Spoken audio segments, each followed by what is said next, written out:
Se eu falar pra vocês que eu gravei esse episódio inteiro sem plugar o telefone na tomada, vocês acreditam? No celular? Vocês acreditam? Deus me abençoe pra eu encontrar palavras melhores do que na primeira vez pra justificar o estresse e a fadiga. Vamos começar tudo de novo. Vamos começar voltando lá pra infância de vocês. Vocês têm memória de quando vocês olhavam, quando pequenos, uma pessoa de 30 anos, a imagem que vinha na cabeça? Porque eu, criança, pra mim, 30 anos era velhice. Eu lembro muito dessa coisa do 30 como fim da juventude. Eu tinha certeza que a juventude ia acabar ali. Os 40, então, a gente nem considerava, tipo, o começo da aposentadoria emocional. Só que aí o quê? A vida adulta real chegou e olha... alguém mentiu pra gente. Oi, eu sou a Júlia e esse é o meu lugar de falha. Que também pode ser o seu. Seja muito bem-vindo.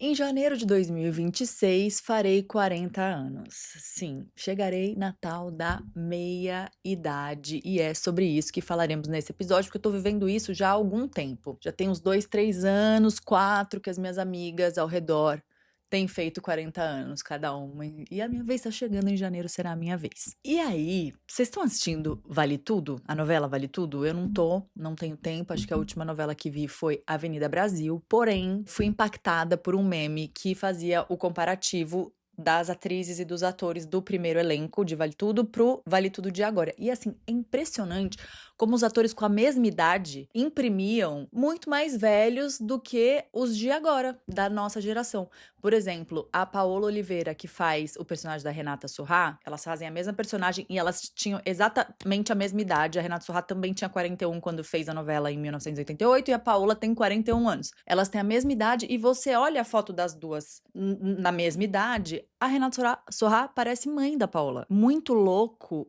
como a gente tinha esse outro registro mesmo, outros tempos, outros rostos, outros referenciais. Parece que era uma outra espécie mesmo.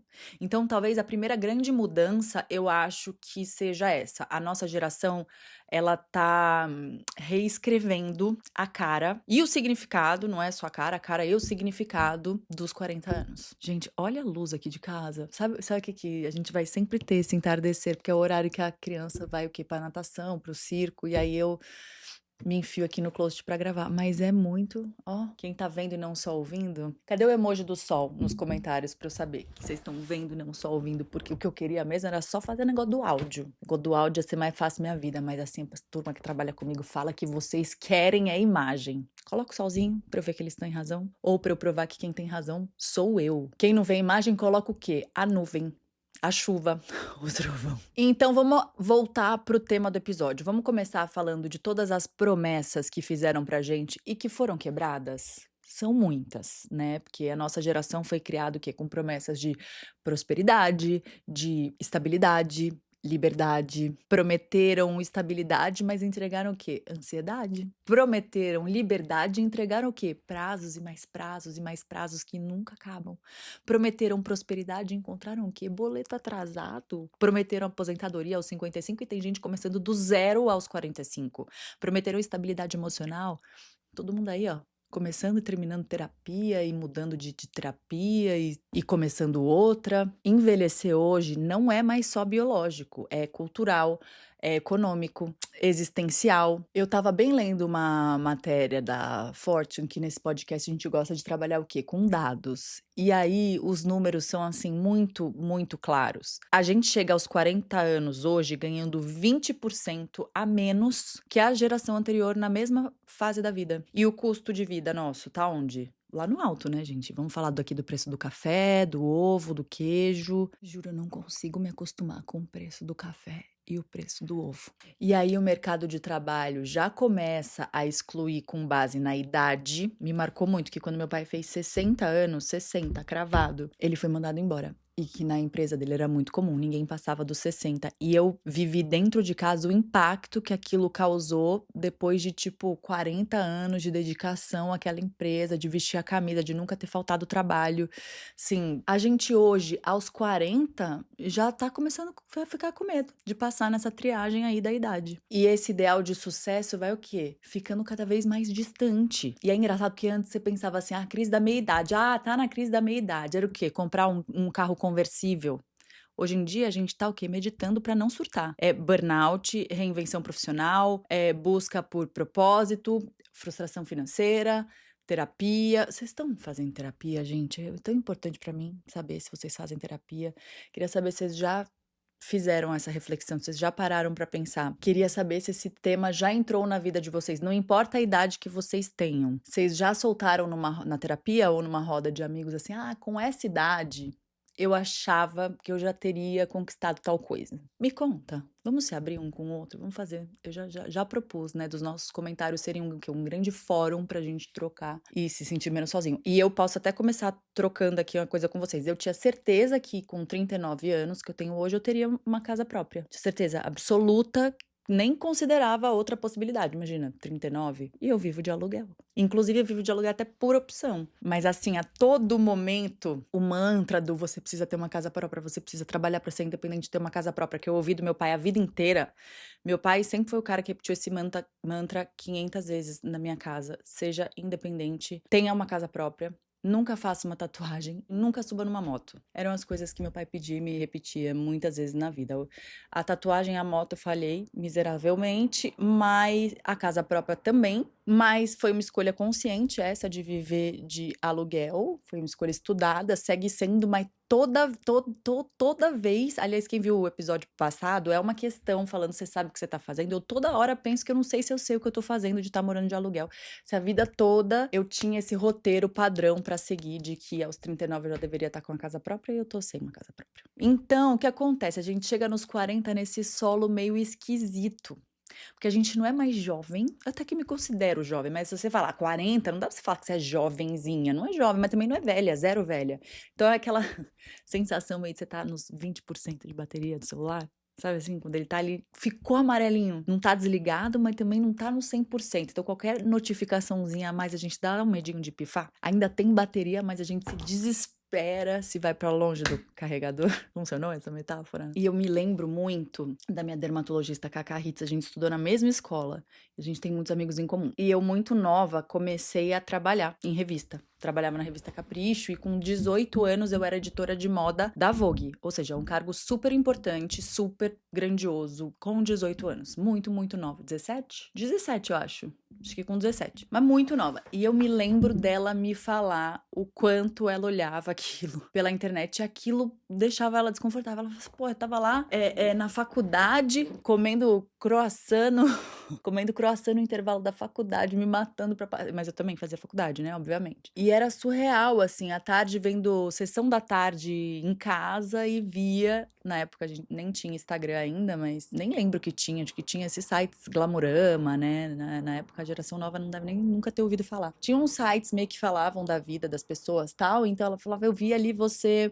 enquanto eu tava vendo sessão da tarde, eu via que você tava na Vogue, fazendo... editoriais chiquíssimos, capas de revista e tal. E eu me lembrei dela agora gravando esse episódio, porque é muito isso que a gente tá vivendo, né? Porque de um lado tem uma pressão estética, profissional, familiar, a internet tá aí gritando que tem gente com 25 anos mais rica, mais magra, mais realizada, não é nem a pessoa que tem a sua idade ou mais velha que você, não, é mais nova. Do outro lado, a maturidade dizendo também que tá tudo bem, não dá conta de tudo, que a gente tá, e a gente tá aqui, esse espaço nosso aqui é pra isso, pra falar que tá tudo bem, e que antes, esse roteiro que a gente achava que teria a nossa vida, olhando os nossos pais, o jeito que eles fizeram, com a certeza de que a gente tinha, de que eles sabiam o que eles estavam fazendo, hoje a gente já entendeu que muita coisa eles não sabiam, que era um improviso bem ensaiado, que às vezes nem tão bem ensaiado assim, e entender que talvez esse roteiro, ele não exista. E nem existia naquela época, não existia roteiro dinheiro nenhum. E aí, se a gente não tomar conta, a internet vai piorando mais e mais e mais e mais. Porque agora, além da vida real, gritando no nosso ouvido, né? Isso que eu tava falando, que antes a gente se comparava com a amiga da escola, tipo, dando o exemplo da minha dermato, que hoje é dermato foda, só atende um monte de modelo, Victoria's Secret, enfim, atende um monte de gente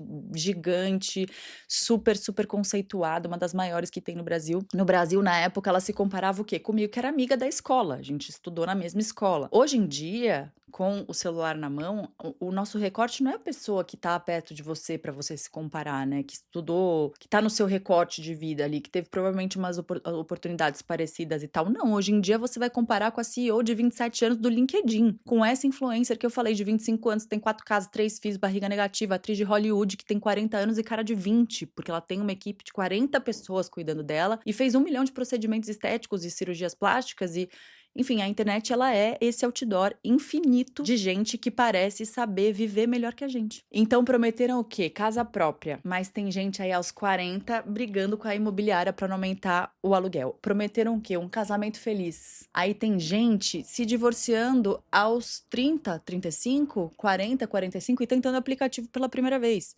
Prometeram o quê? Estabilidade na carreira. E tá todo mundo o quê? Fazendo a transição de carreira aos 40 anos. Então, eu acho que a crise, ela tá muito mais aí, não na idade, de fato, ela tá nesse choque entre o que prometeram pra gente e o que a vida entregou, o que o mundo se tornou. Deu pra entender? Mais ou menos? Antes era isso, comprar o tal do conversível vermelho. Hoje é buscar propósito no meio do caos. É tentar não surtar na terapia. É se policiar pra ficar offline, porque a internet, ela tá sempre alimentando isso cada vez mais e mais e mais. Porque cada conquista tem que virar um post, cada viagem tem que virar uma meta, cada mudança de vida é coach. Então a gente vai tentando acompanhar tudo e vai fingindo que tá tudo bem, coisa que a gente fala aqui em todos os episódios, que se você tá achando que tá tudo bem, tem alguma coisa errada, porque não tá tudo bem. Mas trago boas notícias. Eu acho que a gente tem que tentar olhar pra tudo isso com uma outra lente, que é muito a lente que eu tô enxergando essa minha realidade agora. Porque chegar aos 40 não é perder a juventude, é finalmente perder a pressa. Vocês já pararam pra pensar que os 40 não são mais o fim da juventude? Olha aí, os 40 são o começo de você saber quem você é. Olha que lindo isso. Prestaram atenção? Vou repetir. Os 40 não são mais o fim da juventude, são o começo de você saber quem você é. Você pode tudo aos 40 anos, com o benefício da maturidade, de você já saber que do chão a gente não passa. Mesmo que a gente ainda tropece pra caramba. Saber direitinho o que a gente quer, mas principalmente o que a gente não quer mais viver. Hoje, os 40 pode significar você começar um mestrado, você mudar de carreira, você se apaixonar de novo, viajar sozinha, abrir um negócio ou simplesmente, sei lá, desacelerar. Tá aí a Fernanda Torres, né? Que parou o Brasil inteiro esse ano, aos 59 anos, com indicação ao Oscar e levando um Globo de Ouro pra casa. Sabe assim? E aí, sei lá, se a gente for pensar, tem 1000 exemplos que o Roberto Marinho fundou a Globo com 60 anos. A Mônica Martelli, ela foi no meu outro podcast, 1001 Tretas, quem não ouviu, de maternidade com a Tayla Ayala. E ela conta que ela foi encontrar o amor, o par da vida, que ela descobriu o amor real, 50 e poucos anos. Se você fuçar lá no Instagram dela, ela tem inclusive mil vídeos sobre isso. Então, assim, é meio que isso que a gente tem que normalizar. Entendeu? Rasgar mesmo esse roteirinho padrão que enfiaram na gente goela abaixo, porque enfiaram na gente goela abaixo, né? Esse roteiro. E dizer que quem diz como é agora somos nós. E que talvez, tomara, a nossa geração tenha sido a última a acreditar nesse roteiro fixo de vida e de dar conta das frustrações que ela causa. A gente tá desconstruindo tudo isso. Olha que revolucionário. Olha que maravilhoso. Inclusive para as gerações que virão, né? A gente tá reescrevendo mesmo essa vida aí aos 40. A estética, a carreira, maternidade tardia, as pessoas estão podendo inclusive escolher, né, exercer o direito de se questionar se de fato elas querem ter filhos ou não. É liberdade mesmo pra gente criar as nossas próprias narrativas e que não existe idade certa pra nada. Não existe mais tarde demais pra alguma coisa, pra qualquer coisa. Então, talvez a crise da meia-idade não seja uma crise. Ela seja só um convite pra você soltar as rédeas, pra você rasgar esse roteiro aí que nunca existiu, que alguém disse que tinha que ser como teria que ser, pra você escrever outros, os que você desejar, pra você se sentir capaz e potente de ir atrás do que você quiser. E é bem isso mesmo, é pegar essa força que só a idade traz, esse benefício aí, que é só nosso, a segurança. No meu caso, eu não sei se foi a idade ou a terapia ou a maternidade ou tudo isso junto, mas se sentir capaz de fazer qualquer coisa. Gente, eu inventei um festival. Vocês estão entendendo? Fui lá e fiz um festival. Até hoje eu entro lá e me choco. Eu fico olhando aquilo tudo daquele tamanho e falo, cara, você é dona de um festival, mano. Tem noção? Minha ficha não vai demorar muito pra cair ainda. Isso foi com 38 anos. Ei, você, 38 anos. A primeira edição do festivalzinho aconteceu, eu tinha 38 anos. E me sinto fresquíssima pra pensar nas próximas coisas que eu aprontarei. Eu acho que é meio isso. É disso que a gente tem que se apropriar. A gente tá só no começo, não é no fim. Não é sobre voltar no tempo, é sobre não desperdiçar o que tá vindo ali na frente, dobrando a esquina. Aí eu deixo a provocação. Você tá feliz? No emprego que você tá? No relacionamento que você tá? Com a vida que você está vivendo? Você tá feliz? Não importa a idade que você tenha, a hora é agora. E tá tudo na nossa mão. A responsabilidade é nossa. Ai, estão sentindo alívio daí? Nada tem a ver com se agarrar na juventude, ok? Pelo menos pra mim não tem. É reflexo total mesmo dessas mudanças todas, essas mudanças reais na sociedade. Desde o aumento da expectativa de vida, skincare, procedimentos estéticos, até novos horizontes, os nossos objetivos mesmo de vida profissional e de vida pessoal. Então, minha gente, sinto que os 40 que estão a caminho vão me vestir muitíssimo bem. A idade, ela vai virando só um número e zero autoajuda nisso, tá? É muita verdade nisso mesmo. Tem uma outra matéria que eu li, ando lendo e pesquisando muitas coisinhas pra trazer essas reflexões pra gente aqui. Mas eu li essa matéria na Elle Americana e ela que me trouxe essa reflexão que eu achei muito maravilhosa, que os millennials, eles mantêm esse otimismo e aceitam envelhecer como uma fase de autoconhecimento e esperança de impacto. Então, eles chamam a clássica crise de meia-idade de relatório de progresso e busca por autenticidade, não fuga da idade. Achei genial. E foi daí que eu tirei essa ideia de que a gente não está no fim da juventude, e sim no início de saber quem a gente é e exatamente o que a gente quer. Esse era o ouro pra vocês nesse episódio. Então, se você chegou até aqui, me conta. Quero saber. Espero que você já tenha me contado, dado um pause e me contado aí o que você achou que você já teria conquistado com a idade que você tem, que você ainda não conquistou, até como meta, né? Que botar no papel, aquela coisa de você... Eu sou muito dessas, né? De escrever, visualizar. The Secret. Será que vocês sabem o que é The Secret, gente? Agora me conta, o que você reescreveu depois dos 40? Quem já tem 40? Ou depois dos 30? Você fez alguma grande mudança na vida que você falou, para tudo! Pega essa rédea dessa história e vira pra direita ou vira pra esquerda, quero saber. E o que você gostaria de reescrever a partir de agora? Fazer esse exercício, trocar o melhor e o pior de ver o tempo passar. Eu tô louca pra ouvir de vocês, porque esse aqui é o meu lugar de falha, que também pode ser o seu. Beijo, até semana que vem.